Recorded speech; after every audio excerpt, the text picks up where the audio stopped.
right. Hello and welcome. How's everyone doing tonight? Hopefully you're doing well. Um, Hopefully you can hear us.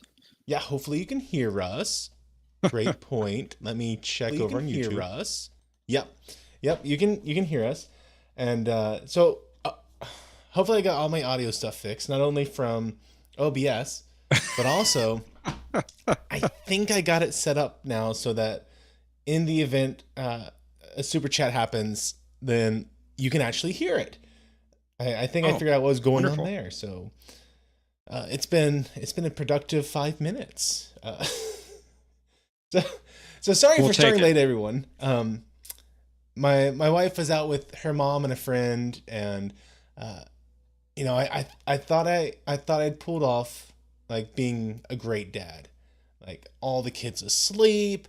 It's half an hour before we're doing the live stream. I thought I had it all set up, and sure enough, like for the next half hour, I had one child after another coming out, and and showing that I was not quite as super dad as I had thought. But how are you doing tonight, Jeff? I'm doing pretty well, thank you. Good, good. And I got your name right, which is a strong start to. You did. I'm impressed. You should be because I don't remember if I told you this yet. I don't think I have. Oh, So I'm gonna feel real dumb if I told you this already. Um, y'all know how I mentioned I have Hashimoto's. It's the thyroid thing. My body's attacking it. You take right. a little pill, and you're fine. So I was like, you know what? I need to be proactive in this. Like, is there a diet change I need to do? Is there something else I need, like exercise? Um, Maybe taking vitamin or something to kind of boost it. Cut out gluten. I don't know. So I went to look for it, and to what well, I'm sure will be the surprise of no one here, I got the name wrong. No, you have not told me this. Okay, so I put in Hodgkin's, uh, Hodgkin's disease, and Oh dear. Hodgkin's is lymphomia, or cancer. So Right. I'm looking around the internet, and like everywhere I'm looking is saying that I have cancer. And like, why didn't my doctor tell me this? And I'm like, well, clearly he wasn't too concerned. He didn't tell me to go to like an oncologist, a cancer doctor. Uh, he didn't tell me to do anything special. So I'm like, well, it's concerning, but well, I guess it's not that serious. It could be something much worse. And so I'm going and talking to my wife, and she's like, Matthew, what are you talking about? You don't have Hodgkin's. And like, yeah, the thing with the H. She goes, no, no, you have Hashimoto's. So that was a delightful half hour that I spent be- being a little concerned that I had the big C, and finding Oh out, dear. no, I'm just a big dummy. So that was a fun part of my week this week. So Well, it made for a good story. it did. And it happened. I'm like, oh my goodness, this is so classically me, just to a T. Uh, so yeah, that was fun. How's everyone in the chat doing tonight? John DeMarco, greetings right back at you. Joel Miller, glad you're here. Omnicast, Josh Street, Gavrilla's Random Thoughts. I saw LDG in the chat earlier. Trevor Lauren, glad you're here. Anna, so good to see you. And everyone else, Trek Reviewer, Michelle Lindell, Melphis the Sky, thank you guys for hanging out with us tonight as we're looking at the next episode of Babylon 5, which is Legacies. And I had a guess for You what this will did. be about. And I looked it up earlier. Oh yeah. Oh, you looked up Yep. my guess earlier. I'm like, Yes. oh. Yeah. So as I recall, I did not look up my guess. Let's see. Let's see if I can even remember my guess, let alone be right about the prediction. So my guess was that this was going to be something like the TNG episode with the old admiral, and that it's going to be someone who's aging out, and they are concerned about what they're leaving behind, what legacy will survive them, and as a result, I think that perhaps they're going to be making some subpar choices because they are so preoccupied with what their legacy might be rather than realizing the legacy they've already made for themselves. I think I may have had a secondary guess, but I think that was my main guess for this episode. Yeah. What I had written down was you would guess there's a person at the end of their professional career wondering what lasting legacy they will have, what people will say about them. And you also said that no one from the past will show up in this episode. Yes, that is my other guess.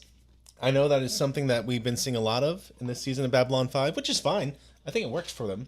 Uh, but I don't think that this particular episode we're going to have a big reveal of like, oh yes, I'm the captain's ex-girlfriend from 7th grade, or I'm Garibaldi's long lost stepfather on his mother's side. Something, one of those soap opera type of. I don't think we're gonna have that this week.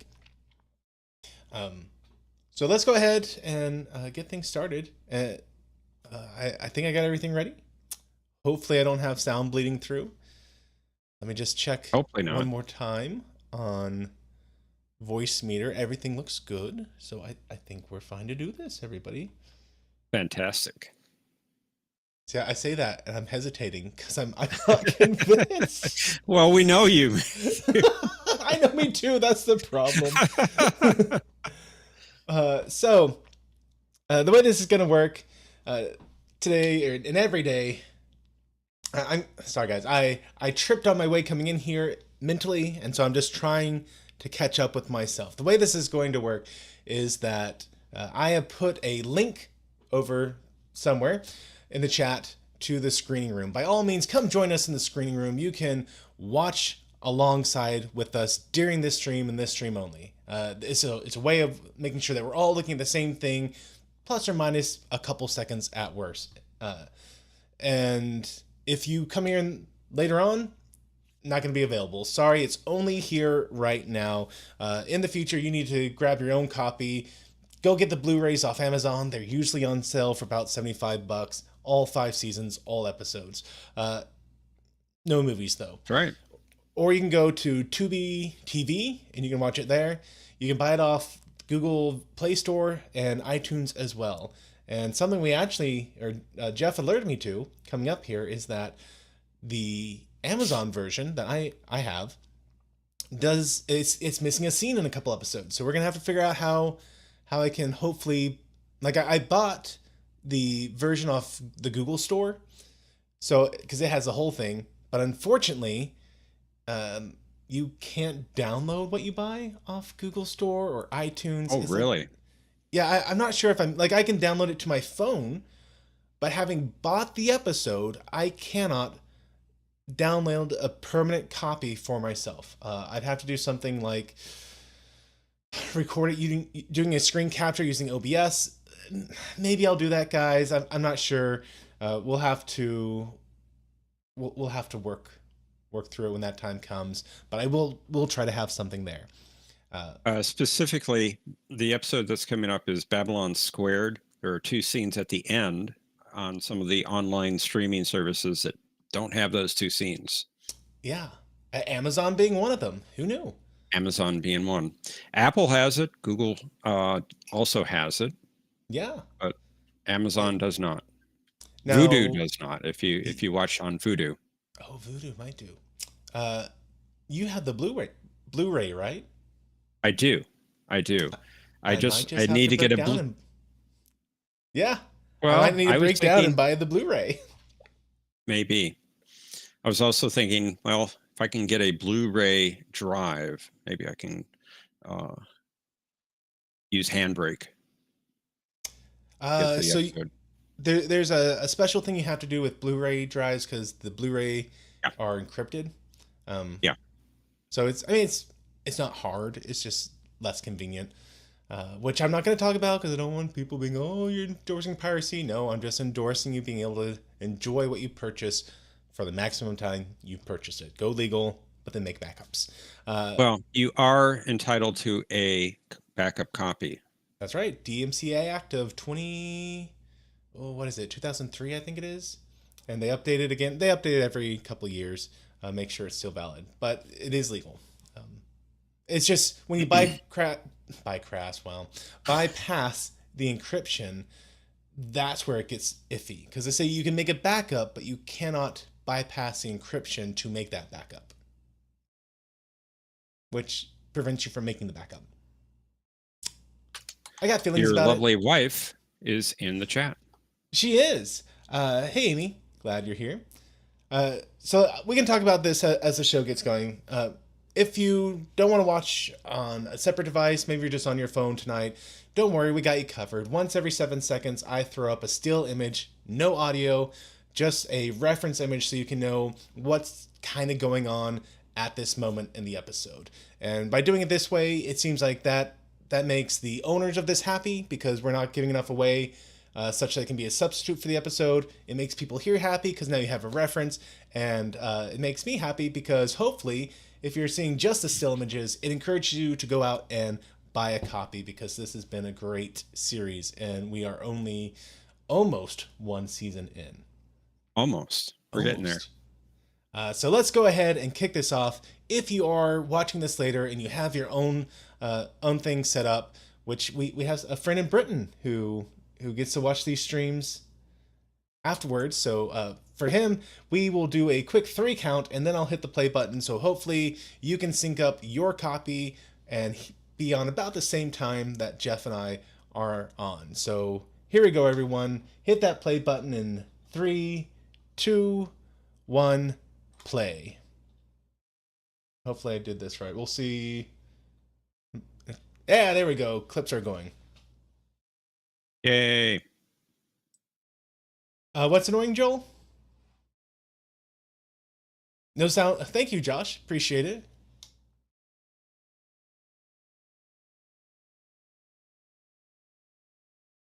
Yeah, so thankfully Amy got here. Oh, the missing scenes? Yeah, that is annoying. But hey, it's a decent enough excuse for me to go out and buy the Blu-ray. Like I said, they're $75. It's a hard deal not to do. Okay, he's saying these are the Nambari, and now he's thinking about how his time at the very end where he thought he was going to die. At the Battle of the Line.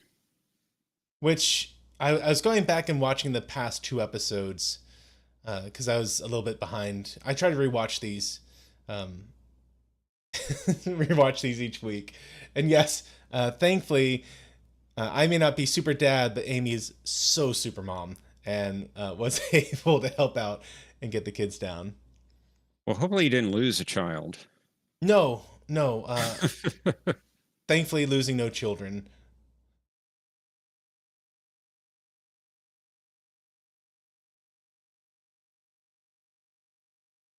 Grilla, did I get an extra 75 from you? Do I remember your kids' names? I do, Joel. I do. Birthdays, I can do fairly well with 2 of them, my younger 2, because I have a way of remembering my brother's birthday and my wedding day, and I add them together, and I get my second son's birthday, and it works for me. Yeah, our anniversary date.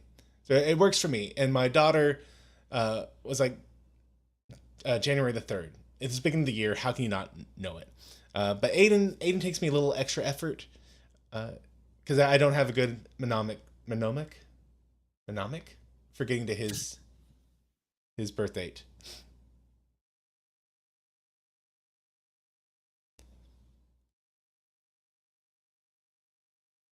And so the lady who just got stunned there, who was trying to do shoplifting, Right. I don't think she appears on Star Trek, No. but she did appear on my other favorite sci-fi series, 7 Days.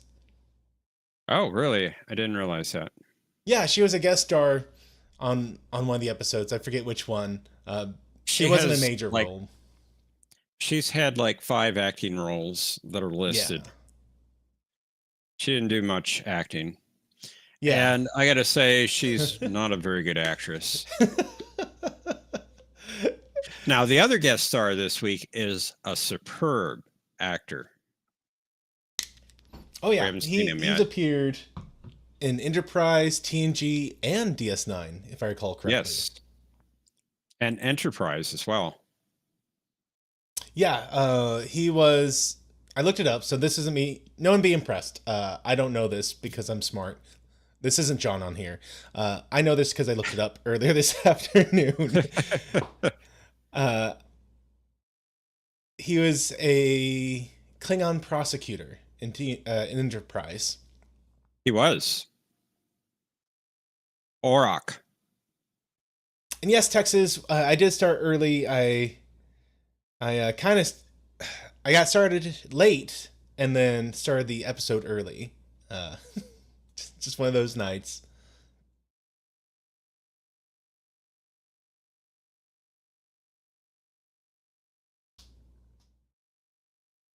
And yes, Mr. Lindell, I remember 7 Days. I once a year, once every other year. I love rewatching that series. It is such a fun series.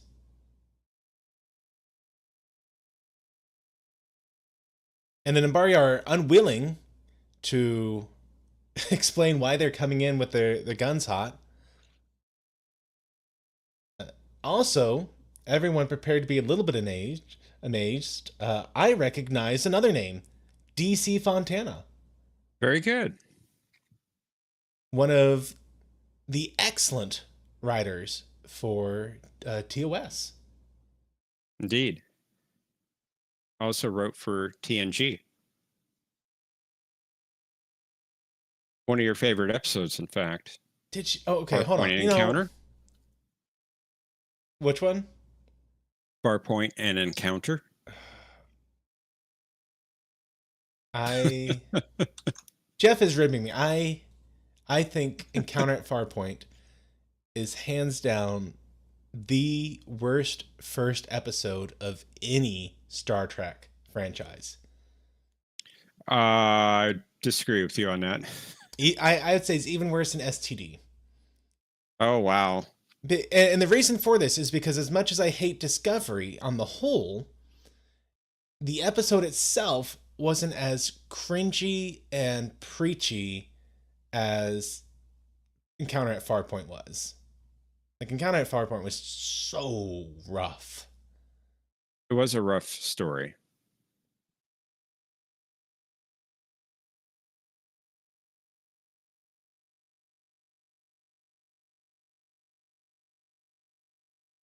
Okay, so the one of the guest stars this week is a psychop, or not psychop, no, a psychic who's not in the Psych War, apparently. Her abilities are just turning on now.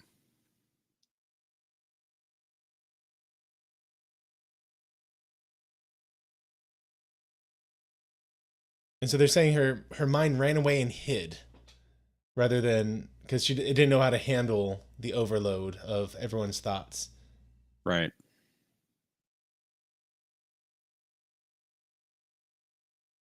Yeah, What's the Thomas, I telepath's agree names, with you. Joel?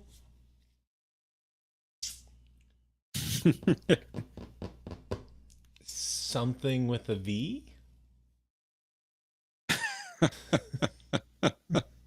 Try again. You're close. Veer? I think it was Veer. Veer sounds like a familiar name.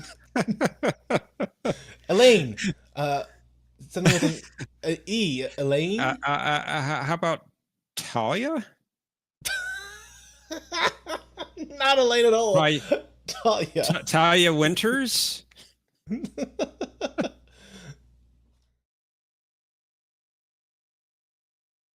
Gorilla is saying he can't see the slideshow? It's showing for me. I have the stream up on the laptop. Are we going to watch all 5 seasons? Yeah, and the couple movies when they are come to the right spot. Thomas is saying not a psychic. I do this every time because I think Psychor and I go to psychic. They are Yeah. telepaths. Now, Thomas also mentioned it earlier. You think they would have told them about the gun ports open thing? I agree with you, Thomas. They should have known that already.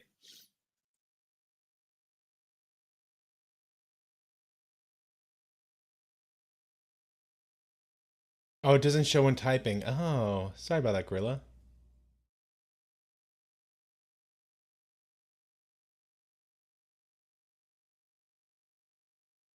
Okay, so they've mentioned the Shai Halit previously.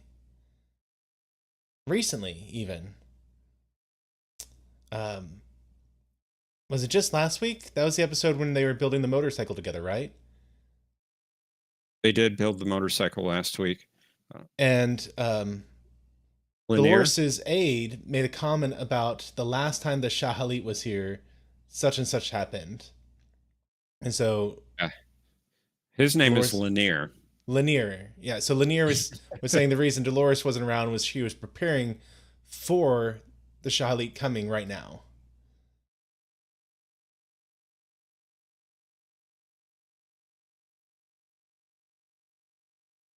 And we're seeing Dolores's kind of disdain, it seems, for the warrior cast.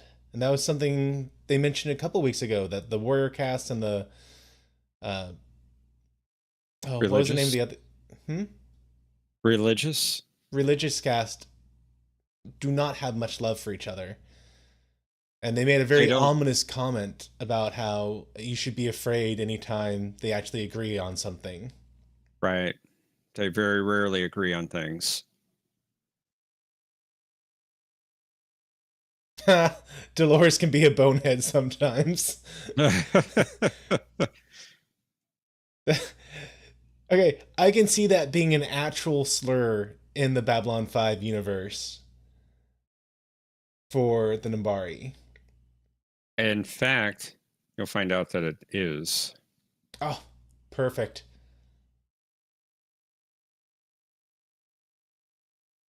Okay, so Talia is helping this young lady start to close out the thoughts. Elisa. Hey, E. Maybe I'm psychic. I knew there was an E somewhere in the episode. Oh, it's spelled with an A. I was close. It sounded like an E. Well,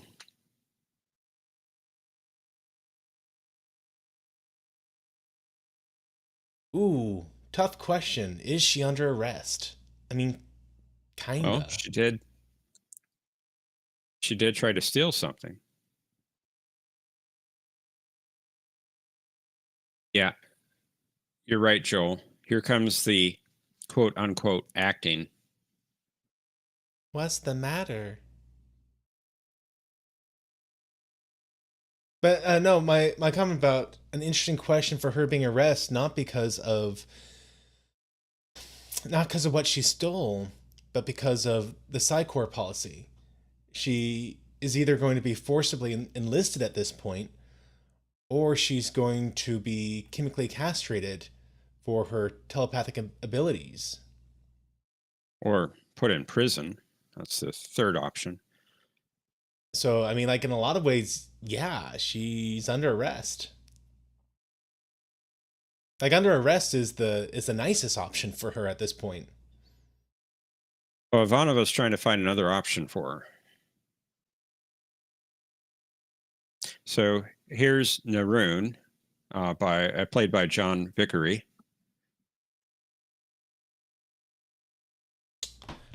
It shouldn't surprise anyone, but I don't see the resemblance. I mean, yes, when he's in Klingon garb, not much resemblance to his actual face. He But did play a like, Betazoid in did Night he? Terrors, CNG's Night Terrors. Yeah, he was the Betazoid officer on the Britannia. USS Britain. It really shouldn't surprise anyone here, but I think he looks more like Michael Ironsides than anyone I saw in TNG. I can see that a bit. Was it Ironsides who played in A Few Good Men? The "You Can't Handle the Truth." Is that Ironside? I know he played in Sequest. He Yeah. was the second captain.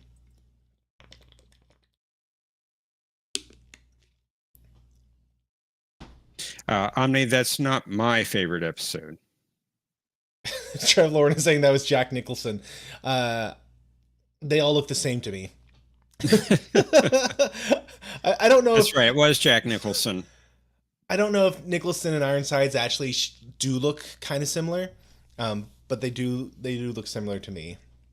Now, John Vickery was also in DS9 as a Cardassian in 3 episodes. Okay.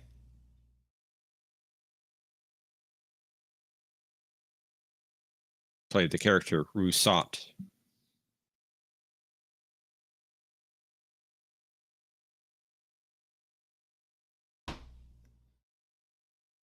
So again, we're seeing the way the Nambari kind of have a faux Japanese accent to their garb,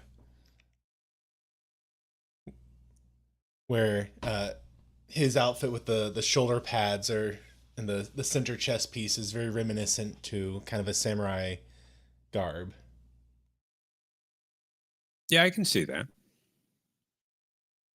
Whereas they have Dolores and see, I want to say it's almost like a kimono with a raincoat over it.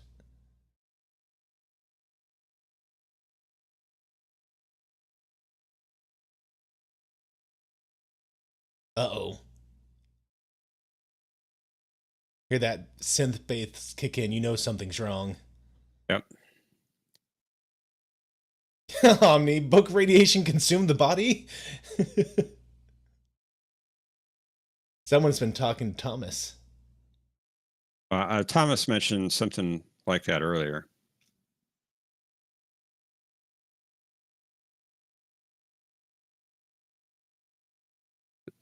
But I like what they're doing with the outfits, where you have the warrior cast dressed in kind of dark, intimidating colors with the samurai accents, and then you have the priest cast and more light colored stuff, less intimidating. Religious cast. Yeah, religious cast. Thank you. Now, how did the body get stolen? Minbari were watching over the casket. Book radiation? Joel says a squirrel stole the body.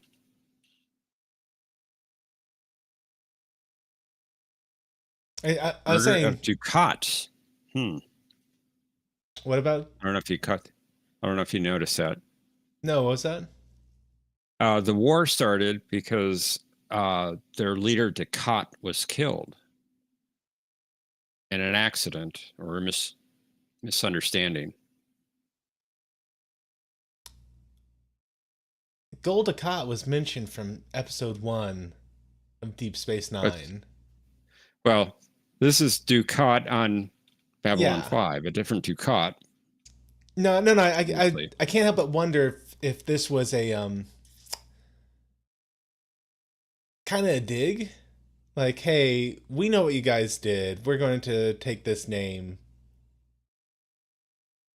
Oh, I think Ducat was already established in the B5 Bible.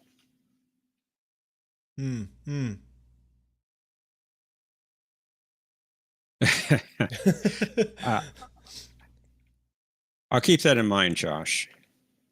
He says, when in doubt, blame Valen. And Joel's saying because Deep Space Nine didn't even bother to change the names that much. Now, they did change the spelling of Ducat.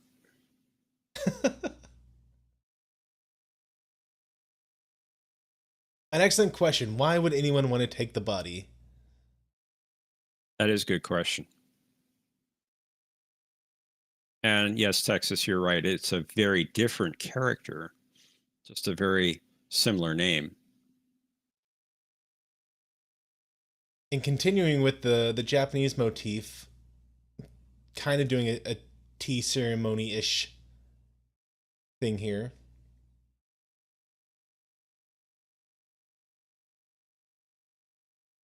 And who was Lanier when he left Garibaldi's room at one point said a parting word in Japanese. Maybe they just really like Japanese culture. I know there's plenty of guys here in the States that do the same thing. Well, I think he said that because he was learning Japanese. The instructions for the motorcycle were in Japanese. It's true, true. Now, this is interesting. What is she making here? 3D chess set.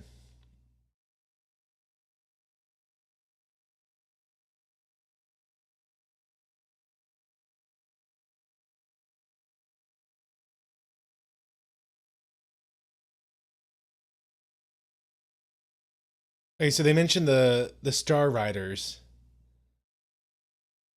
That's a specific group within the Warrior cast. Yes. Text is saying, is anime obsession really an interest in Japanese culture? Many people like to think so.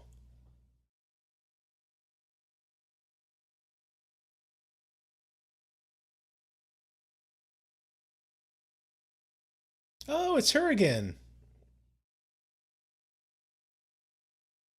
I feel like it's been a while since we've seen her. It has.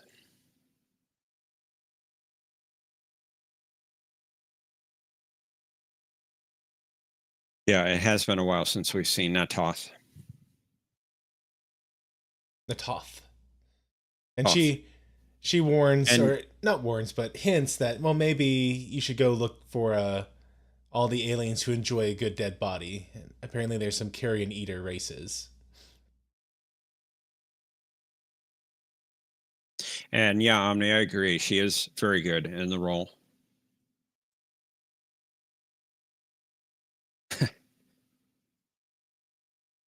John says Calto.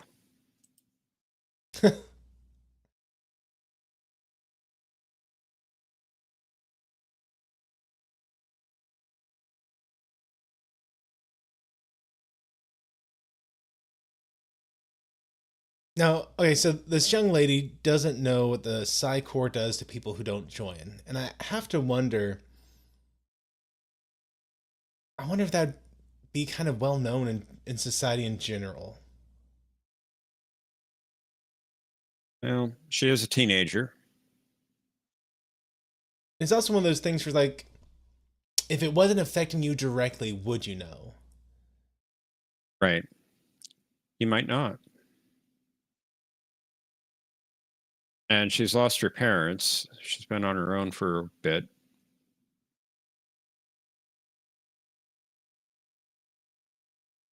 Yeah, text is probably not something that widely distributed. I almost think that they originally wanted this character to be younger, and they decided, well, they couldn't have her on camera as much if they had a younger actress because of the child labor laws. Yeah, So they had to bring in an older actress. who just looks young. Well, I think she looks too old for her supposed age, but Oh, I see what you're saying. Yeah, I had the same. Always comes back to Star Trek for me. I had the same thought about Neelix, except I feel like they wanted him to be a very old character, and then kind of changed their mind and said, no, no, he's actually this young guy.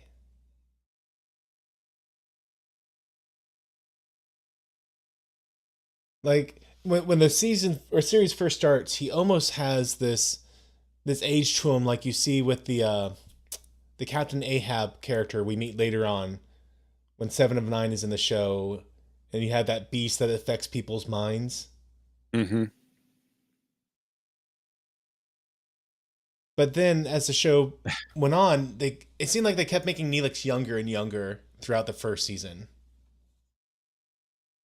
So I believe this is our first look at a Pakmara. I think so. I definitely haven't seen any rooms littered with bones yet.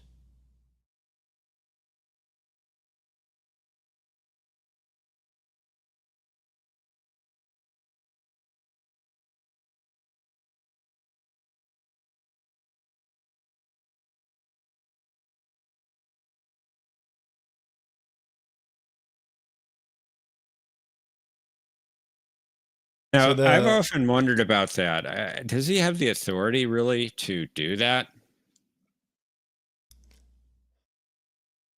Probably not. I don't think a police officer can make you pump your stomach.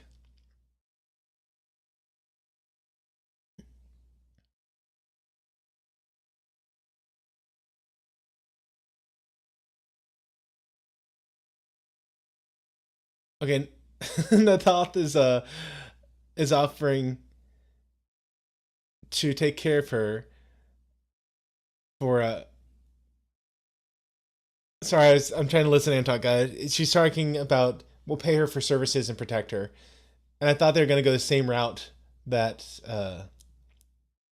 um, Jakar. Yeah, there we go. Jakar did with Talana, Tiliana. Elisa? Well, no, before Lisa, during the first pilot episode, Oh, Talia. I'm sorry. Talia, Not Talia. Um, yeah, my mind went blank.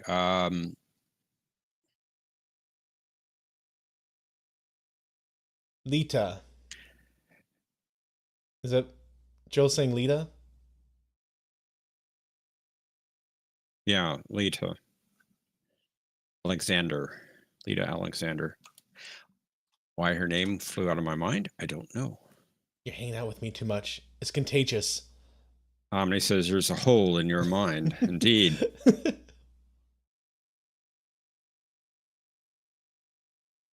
And John, I think this is another example of Deep Space Nine ripping off Babylon 5. He says he's probably hiding latinum in one of his stomachs.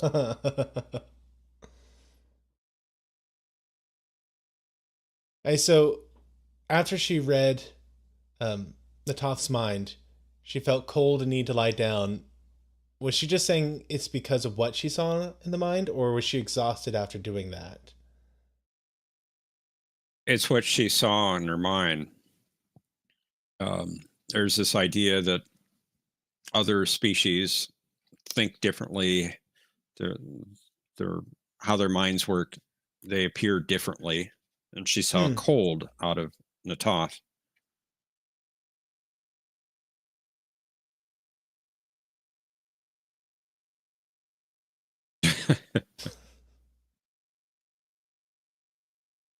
So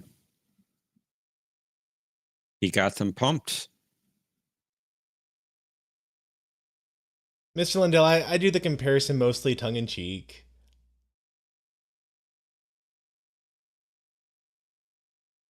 And Josh, the Pakmara do remind me of mind flayers from D&D. Yeah, Mr. Lundell, I do it all in jest.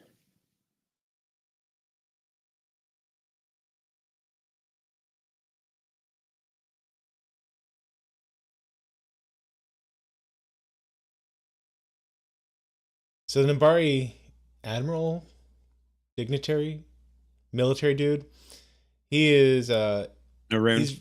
he's ready to come aboard with all force and take over until he finds the missing Nabari body. Hey, Mega Reacts, He'll how you doing today? take Babylon 5 apart.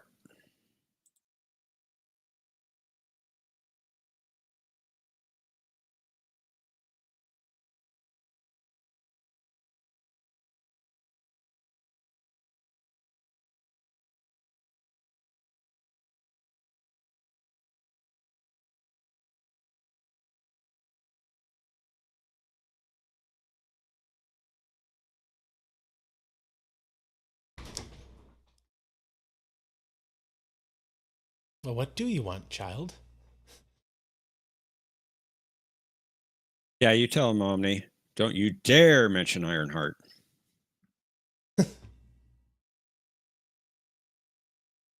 There's also prison.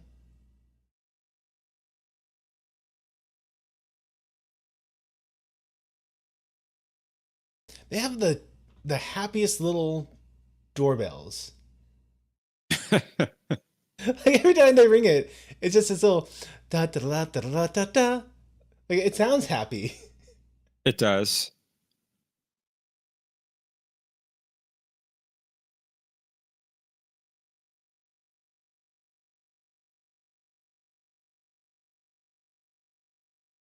Yeah. So my prediction has not turned out to be right so far.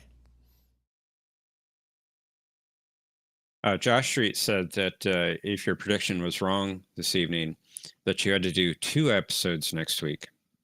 I don't believe I've ever agreed to that though.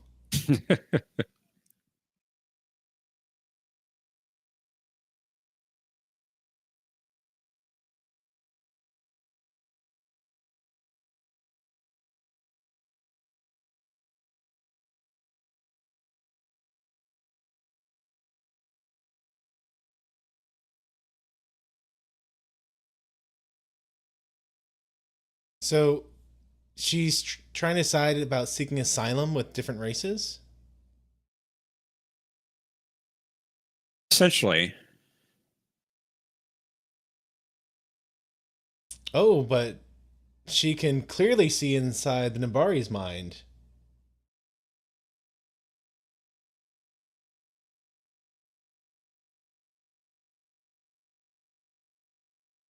Omni says freeze triangle. So I kind of feel. Thank you, Matt Lean Benetoli. He says, "Gosh darn it! In Valen's name, I think I put the body in the wrong casket. Oh well, on to my hotter than Narn home world bike race." By the way, I did not notice the super chat. I didn't either, unfortunately. That means that the audio output is not going where I would have thought it would have gone. So that's fun. Got it. Huh. It should have, though.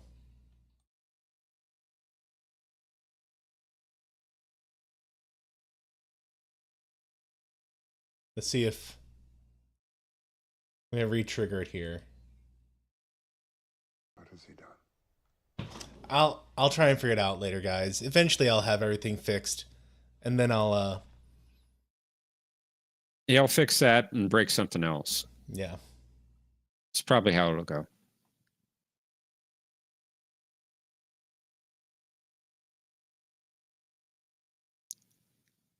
Yeah, Omni, I thought Sinclair did really well there.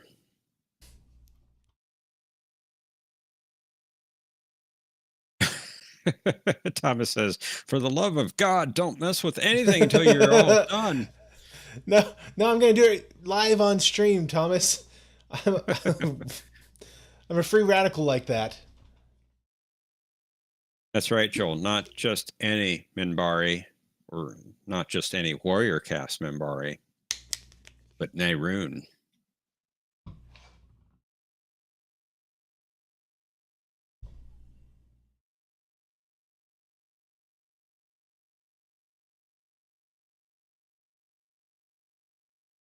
Plot twists.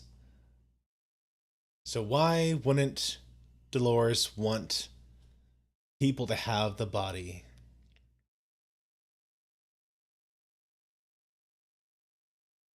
I think we're about to find out. Could it have something to do with his legacy?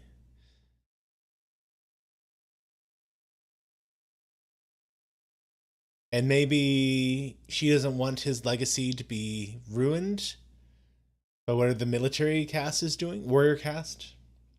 Hmm. Was that an urn? It was.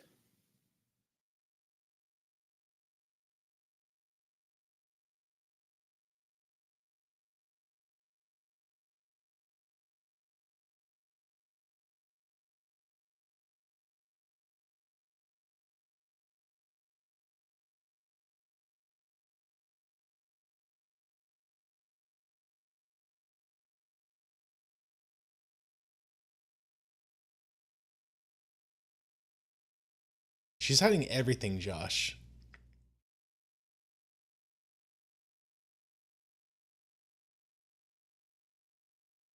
There we go. He didn't want to be a monument to war. He wanted a simple funeral. And so Dolores decided to carry out his wishes, go behind their back, freeze him with the triangle pyramid. And risk the station in doing it.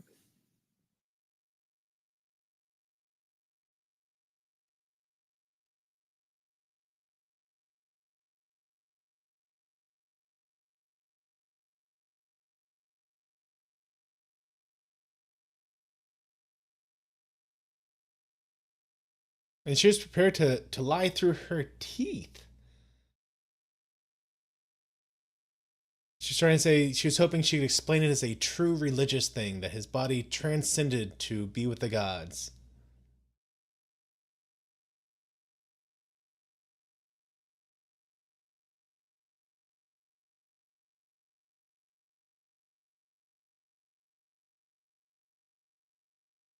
And all is not well with the Nimbari. She's explained that there's a rift that developed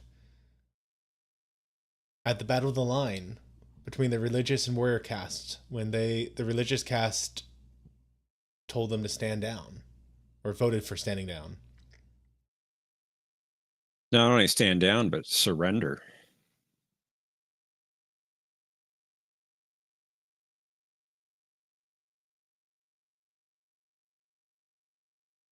And she claimed Nimbari don't lie. Exactly. Joe Miller, the warrior cast actually knew why. At least some of them did.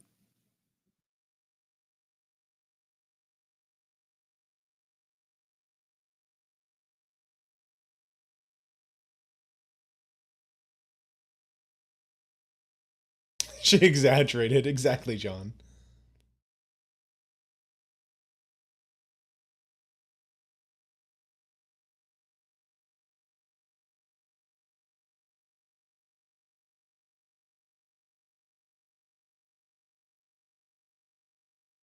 Yeah, Joel. So,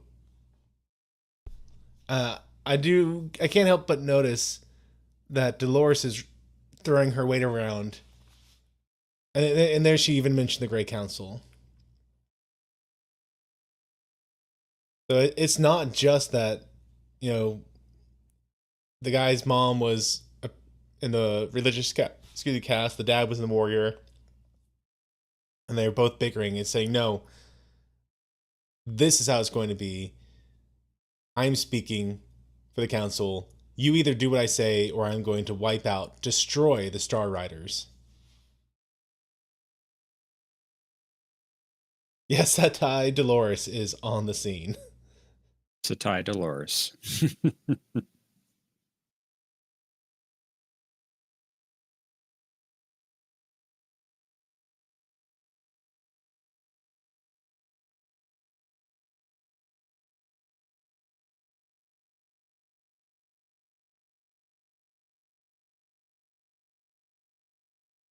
And she's still building that, whatever that is.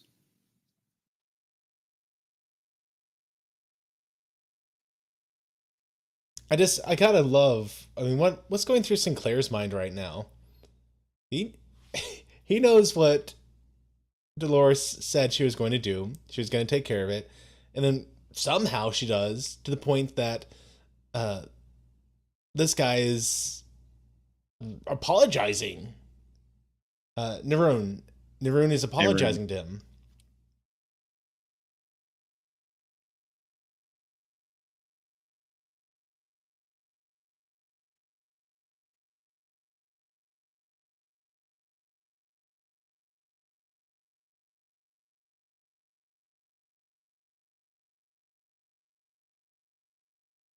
And Sinclair is willing to meet him halfway. He's showing he's being a shrewd politician, maybe a compassionate commander, diplomat. Yeah, I kind of prefer Cisco's way of diplomacy, but he's being good. And he's saying that I will send a personal message praising him because there's nothing more honorable than praise from your enemies.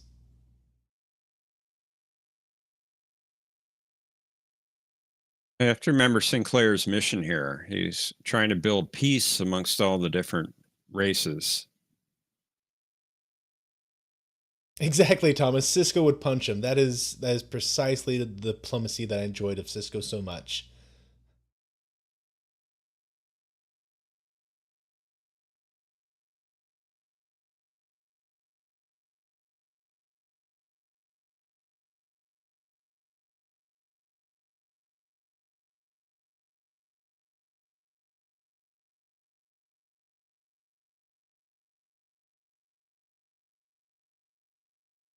And Dolores is saying that Elise interests her, and I agree. The fact that she was able to so readily read Dolores's mind, I feel like Well, it was, that's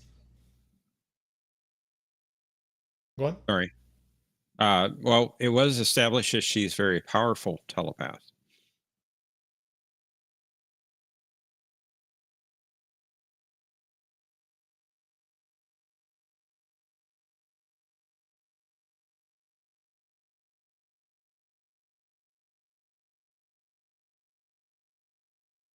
I do wonder what level she would be at, because yes, they're saying she's very powerful, but I think they've done a good job demonstrating that.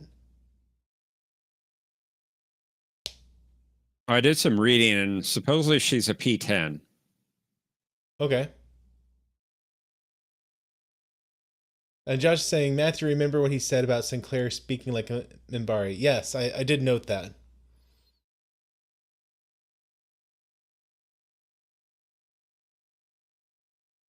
Oh, did they say she was a P10? Okay, I missed it. I thought they did Omni. I wasn't sure, but I know I read it. See, I missed it, and I still was able to figure out that she must be very powerful just by the way they were dealing with her, which Yeah. is a great way of storytelling.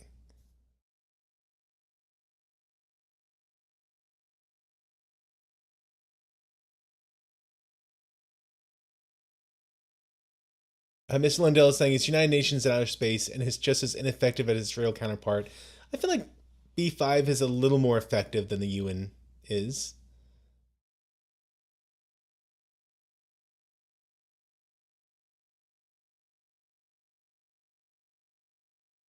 Is it? With the UN, I feel like the UN's pretty ineffective. Babylon 5.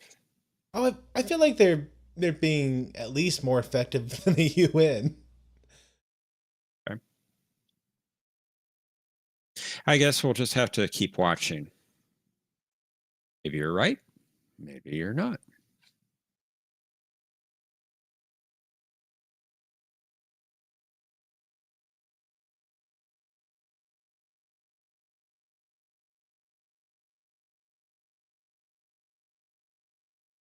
Hmm.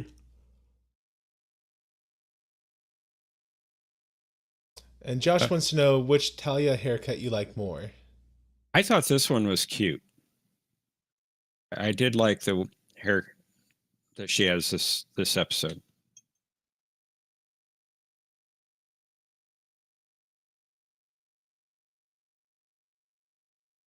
Why would she want to hide the image for Chrysalis? Hmm. What does it mean? We'll find out, I suppose.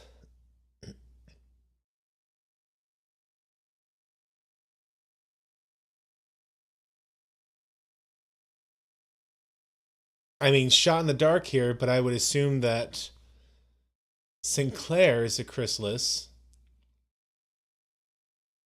Although you might consider humanity in general to be uh, a chrysalis of sorts. That's interesting. Why do you think Sinclair is a chrysalis? So, uh, so when you think about what a chrysalis is, it is the cocoon of a butterfly where it breaks down and is rebuilt into a new creature's not the right word, but practically a creature. I mean, to go from the caterpillar to a butterfly, they're almost two completely separate creatures. And so the fact that they have specifically chosen Sinclair to be on Babylon 5, and everyone making a big deal about how there's a hole in his head and this past relationship that exists between, if not personally, Dolores and Sinclair, then at the very least, Sinclair and the Grey Council in general, it seems almost as if there is something going on with him where he is being maybe not physically transformed, but at the very least, there are alien races acting on him to enact some sort of transformation upon him, would be my thought. If we're talking about Sinclair directly. If we're talking about humanity on the whole, we talked about this early on, I think, but this is a somewhat common trope in sci-fi where you have an alien race who needs something from humanity in order for that race to survive. We saw this in Earth Final Conflict, where the aliens from that race had lost the ability to reproduce, and they were trying to uh, regain that through humanity somehow. And then also, I don't know if you ever played it, but there's a video game called Star Control, which I've not played it, but I know of it. excellent game. And not only is it excellent, they did Star Control 2, which by far the best. And then they made a Star Control 3, but the original writers were like bought out or something. They weren't really involved in that one. And Yeah. it was pretty rubbish. But now the writer or the developers for the original two series have started to make a third one of their own. They actually just got funding through Kickstarter, uh, which I'm really looking forward to. 100% backed. Very excited about that. But in it, you meet the classical gray aliens, gray skin, big black eyes, and they are somehow involved in humanity because they need humanity in order for their own race to survive. So this is something that happens from time to time throughout sci-fi is where I'm going with all this. I could see, if not the Minbari, then one of those higher level races. Maybe the shadow one, maybe the light one, assuming those are two separate. For all I know, those are the same race and just two factions of it. I don't know. I'm going to call them two races for now. I could see it where one of these races is banking on humanity somehow and is trying to transform humanity into something that is beneficial for them. So I'm not sure if it's Sinclair that's the chrysalis, which would certainly make sense based on where the season has been, or if it's humanity that's the chrysalis, would make an equal level of sense. In fact, if I were to really speculate hard, this is me, I mean, talking things through and putting on my own creative hat here. If I was to think about this hard, I would say that humanity is the chrysalis for the shadow, the shadow race, and the Nimbari are somehow affiliated with the light race, and they are trying to use Sinclair to prevent humanity from being taken over by the shadow race people or abused by them, or being used to give the shadow people a leg up against the light people. That'd be me totally throwing darts blindfolded after being spun around 5 times. That's intriguing, and I can see where you're getting all that. Yeah. With most of my predictions, I'm sure I'm so far off the mark, but like this is fun because I can see the way they're laying down these different ideas and how these different ideas can come together in order to uh, go lots of different directions. And I look forward to seeing when I finally get the last edge piece of the puzzle and can start really filling in the inside pieces. Yes, Omni, what do I want? That guy was definitely an agent of those shadow people. I think that's a Uh, good guess. but I'm not going to answer that question. I learned my lesson. You don't answer the question. Josh Street wants to know when we can start spoiling things for you. I say that we Mm, should just let it play out, Josh. yeah. Let Matthew find out as we go along. Like my wife called out earlier, it's going to be a couple years as we go through all this. I mean, Oh, yeah, we have the benefit of not having to take summer breaks. So ideally, that is true. I mean, we could probably watch out, work comes up, sicknesses come up, vacations come up, yada yada yada. Sure, We'll probably sure. get about 40 episodes a year. So I mean, a couple of years of fun here, guys. Yeah, I figured we'd get maybe about 10 episodes into the second season by the end of the year. Very good. And Uh, that's throwing in some extra weeks off for around the holidays, that sort of thing. Two-parter next week. Uh, We do have a Omni two-parter wants to coming up. know. Now, I will say that in some chronologies, the episode we just watched should be watched a few episodes later than what we did, but we're watching in the Hmm. broadcast order. Okay. So this and JMS, J. Michael Straczynski, the show's creator, he actually wanted this to be aired later, but the network decided to air it here. It Hmm. doesn't really hurt anything to show it here, Mm-hmm. but it might flow a little better if it had been played later. I look forward to seeing that. Omni says broadcast order is proper order. I tend to agree with you on that. Josh is saying I'm going to meet myself in Babylon 5 when we get to episode 20. I know what he's talking about. I Okay. Omni says DVD order is proper order. Yes, the DVD sets were laid out in this order, as well as the Blu-rays. Uh, but Omni, no, we're just gonna watch one episode next week. Sorry, man. I gotta say, we've got 5 episodes left in season 1. 4 of them, I think, knock it out of the park. Okay, I just had a minor spoiler. The last episode of the season is named Chrysalis. It is. Call me crazy, but I suspect that episode name has something to do with what we just heard in this episode. It's a distinct possibility. And yes, Josh Street, JMS did want this episode to air right before the aforementioned Chrysalis as episode 21 instead of And Mr. 17. Lindell, yeah, they really messed up the flow of Firefly. I mean, Yeah, they did. it's not really surprising that Firefly didn't get a second season when you see how they changed the episode order, and then they left out episodes entirely. They just said, we're not going to air these." Like Yeah. they got robbed. Now, I need to John, watch that we'll, again. we'll, we'll have to wait and see. John says the final line of the episode, Mr. Garibaldi, fire. I got that reference. Oh, I'm I did. shocked. You should be. I got that one.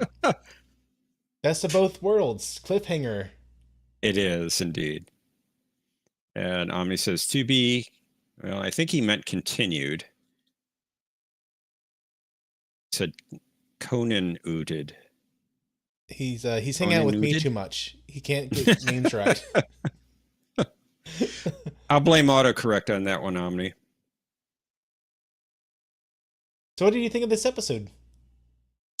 It was good. It established some things that I think that add to the story. We find out why the war started between the Mambari and the Earth Alliance. It was their leader Dukat that was killed. Um,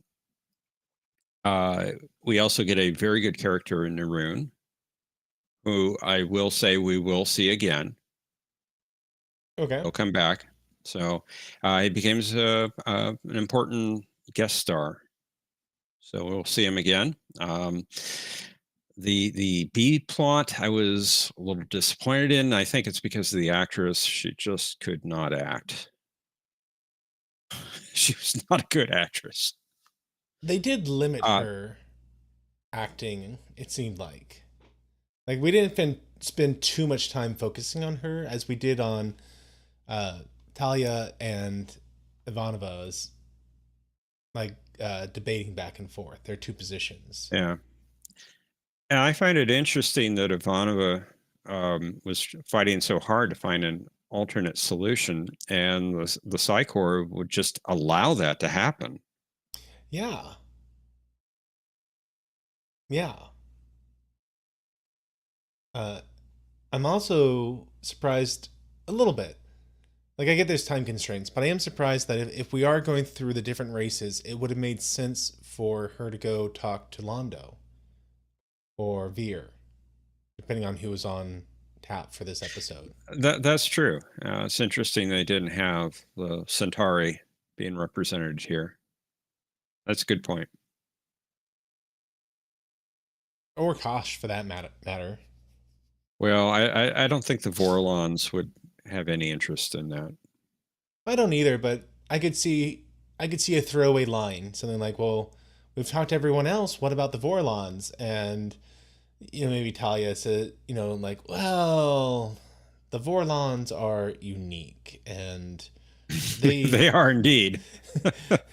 they don't require our services, nor would they want them."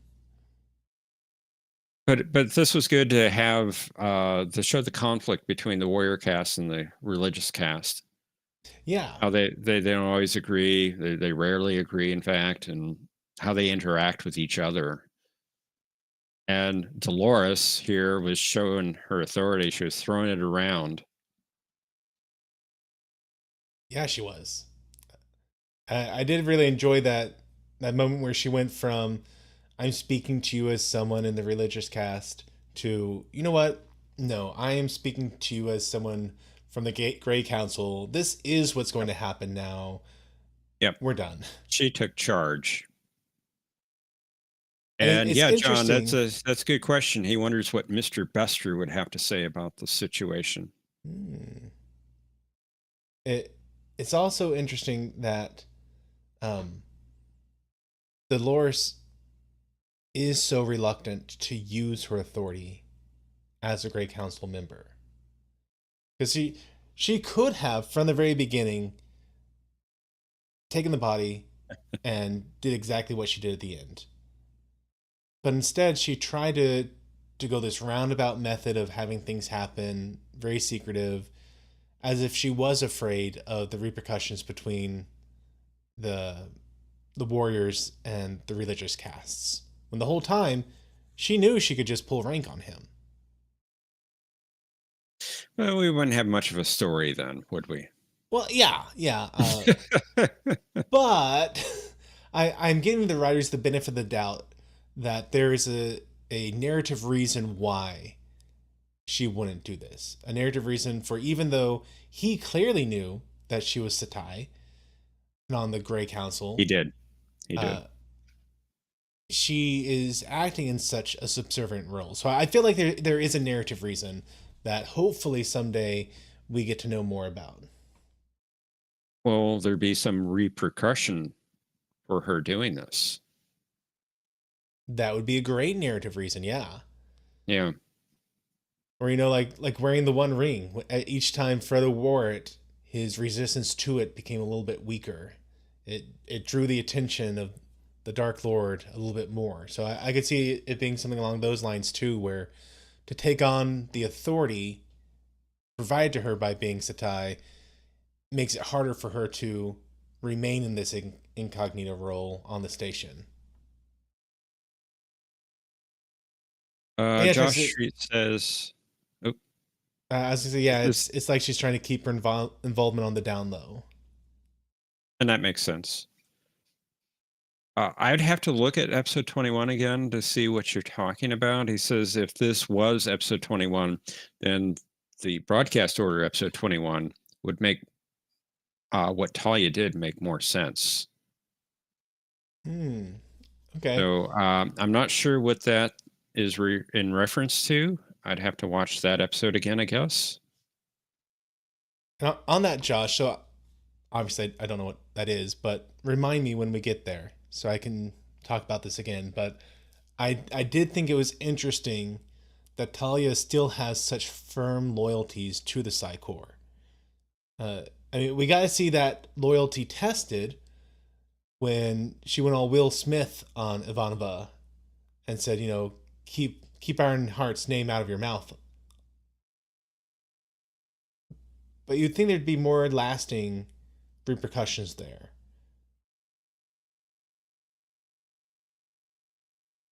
And Joe's saying she was raised Joel's by Psi right. Corps. Okay, Yeah, fair point.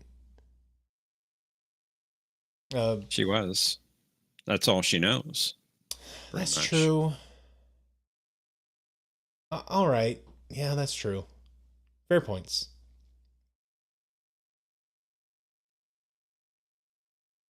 Yeah, fun episode. It was a good episode.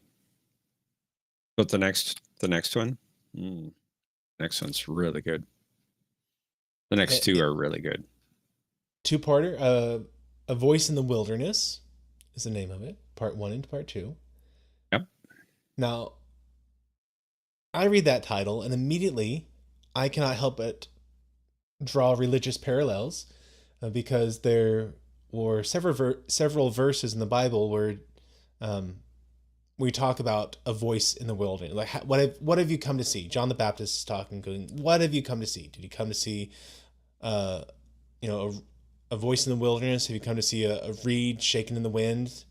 No, no, that's not why you came here. So that's kind of where my voice goes, where my mind goes. I don't multitask well, unfortunately. That's where my mind goes, and I could see this very much being. Why'd you do a two-parter for a religious episode like that? And I was gonna say I could see it being where a religious person comes on and is gathering a following, and how do people respond to that? So I think while there might be a intentional drawing of the mind to uh, that Bible passage and how John the Baptist was a voice crying out in the wilderness, make straight the ways for the Lord. I bet what we're going to see is that we got a lot of unrest going on right now. We got the Free Mars movement. We have the stress between the religious and warrior castes. I think we're going to have war brewing. And Sinclair, maybe I'm getting too. I'm going to go specific. I think Sinclair is going to be the only one who is putting the pieces together. And he's maybe not the only one putting the pieces. He's going to be the one sounding the alarm. He's going to be saying, we need to deal with this. If we do not deal with this, it's going to explode. We need to bring these issues to light. We need to resolve them because things are about to come to a head. And I think the two-parter is going to revolve around the fact that this issue is ignored and then it blows up. And now he's in a position, or maybe, no, what? It doesn't blow up. It almost blows up. We get a mini blow up. And so we now have a racing clock for Sinclair and his crew to resolve this underlying issue before it becomes a full-blown war. And thank you, John. That is the direct quote from Matthew 3:3. For this is he who was spoken of by the prophet Isaiah, saying, "The voice of one crying in the wilderness, prepare the way of the Lord, make his path straight." That is the actual quote from the Bible, from Matthew, Gospel Matthew, and not the Matthew's butchering the quote from the Bible version that you got from me. Exactly, Joel. No boom today, boom tomorrow. There's always a boom. Boom! Great Yeah, quote. not me, not me, Thomas. Another Matthew, different Matthew. I'm not that old. And Thomas, yeah, I do agree with you. The next three are all really good. I actually had one of my sons. He's like, Dad, so I understand there are a lot of things we have today that you didn't have as a child. I'm like, yes, this is true. Because it's really blowing him mind. Like things like tablets. You didn't have tablets. You didn't have Minecraft. You didn't have Roblox. I'm like, yeah, I'm old. He goes, so you were alive when the Model T was made, then, right? I'm like, wow, thank you for that. He's like, was it a good car? I'm like, son, I'm not that old. Like that was made early That's funny. 1900s. But like, it was funny because he wasn't trying to do a dig at me. Like he was processing this. Like, okay, I get it. You didn't have all this stuff. You had like really old stuff, and so his mind went to Model T. Yeah, Joel, Matt's B5 gospel. I am not a prophet nor the son of a prophet, nor do I claim to be one. Because if I did claim to be one with how many things I got wrong, according to Old Testament law, I'd need to be stoned because all my prophecies come wrong. Oh, thank goodness we aren't going by that anymore. Exactly. Exactly, Melp says I'm not as old as Salty. Yeah, they're literally over 100 years now. But you know, he's got a little bit of interest in cars. He loves all the Lego car stuff and building them. And so his mind went to, well, what's a really old car? Well, the oldest car I know of is the Model T, so that must have been it. Right. Joe says, don't worry, we won't stone you until the end of the show. I appreciate that. Well, Jeff, any last thoughts before we wrap things up tonight? No, I'm looking forward to next week. Actually, all the remaining episodes this season. Me They're all too. going to have lasting uh, items in there for the rest of the series. I admit I got some interest in Babylon Squared. Uh, in large part because one of my favorite Star Trek novels is a book called Q Squared. Yes, that was excellent. And it's all about like John Delancey has his name on it, but I'm pretty sure it was ghostwritten and he just got the credit.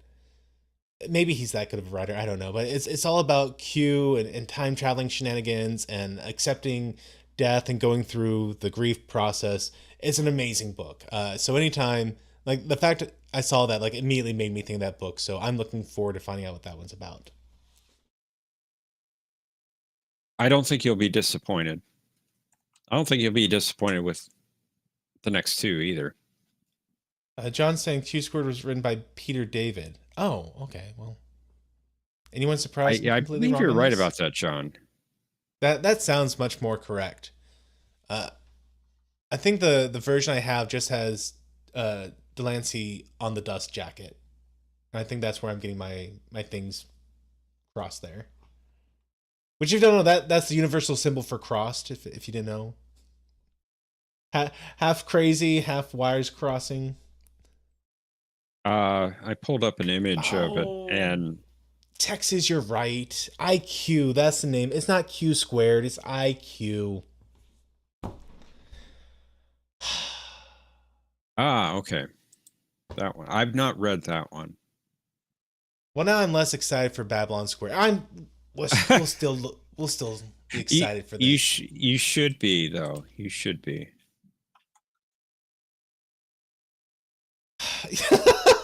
Thank you, John. Eat any good books lately? Oh my goodness. Well, Okay, IQ. John used that in his premiere today. He put that in his premiere video. Okay, IQ is a 1999 Star Trek novel by John Delancey and Peter David. Yep. So I've always wanted to read that one. I just haven't. it's also let's see what I think it's. Oh gosh, we're gonna go. How's this for a rabbit trail, everyone? IQ was also an early 90s movie about Albert Einstein that focused on his niece, who I'm pretty sure was played by Meg Ryan. It's a romance comedy and is hilarious. How's that for rabbit trail? And hold me to 0% of who acted in it. It it might be okay. I don't know another female actress from that time. Um, who knows? It's a fun movie. Joel is saying that Q Squared is a pocket TNG novel. Okay. Okay, hold on. Written I'm by trying Peter to David. Yeah. I'm trying to wrap this up and you guys are And feeding my bad that is a good book. habits. I combined them. I combined them. Surprise, surprise. So, IQ is a book about Q going through the grief process. And like they even call this out, how he goes through the 5 stages of grief. Q Squared, which is indeed one of my favorite Star Trek novels, is all about Q and Trelane, and there's time travel stuff, or Trelane. Trelane. There's time travel stuff. It like it's wibbly wobbly, timey wimey at its best. And no joke, in the 6th grade, maybe 5th grade, I did a book report on this project. And as part Oh, of my book report, I made a timeline of it. how cool is that? I wish I still had it was like 5 manila folder things long. And I had to fold it up and I did all the branching timelines and how it looped back on itself. Yeah, John, I would love to still have that timeline. I spent so much time working on this. Exactly, Thomas. Nerd. He also said Matthew turned the books into Tuvix. I did. I did. But thankfully, we got them separated again. Because as great as they would be together, they're separate entities, and we need to respect that. It's not like Reese's peanut butter cups. Uh, did I ever read Destiny? Destiny TOS novel, perhaps? No, I think that's after DS9. Uh, I'm thinking Best Destiny, a TOS novel, which I have read. I used to read all the TOS TNG novels for just the longest time. They were my bread and butter. I'd go to the library and grab whatever they had. But no, I have not read a post DS9 novel. Man, they had some great novels in the TOS universe. Uh, I still have a lot of them, like The Joy Machine, Best Destiny, Flag Full of Stars. I How remember much that for one. Yeah. just the planet? There was a Trader Wins. There's a trio of novels that were set around a plot point of I think it started with Flag Full of Stars, and it was set around the idea that Kirk going to warp in a planet's atmosphere destroyed this planet. It was a pre-warp civilization. Something went horribly wrong. It was a last-ditch emergency save the situation thing. Kirk goes to warp, destroys the planet completely. Court-martialed, kicked out of Starfleet. And the 3-book novel set work together to work how Kirk solves the mystery of what happened, and obviously is reinstated by the end of it. I mean, that's not a spoiler. Of course, Kirk comes back. How could he not? Um, how much for Just the Planet? I don't think I read How Much for Just the Planet, but looking at the cover art for it, I want to. Um, but as I recall, I only read, like, for the longest time I read A Flag Full of Stars. And then I later found out there were other book in the series. Okay, yeah, it starts with The Lost Years. That's the one I read.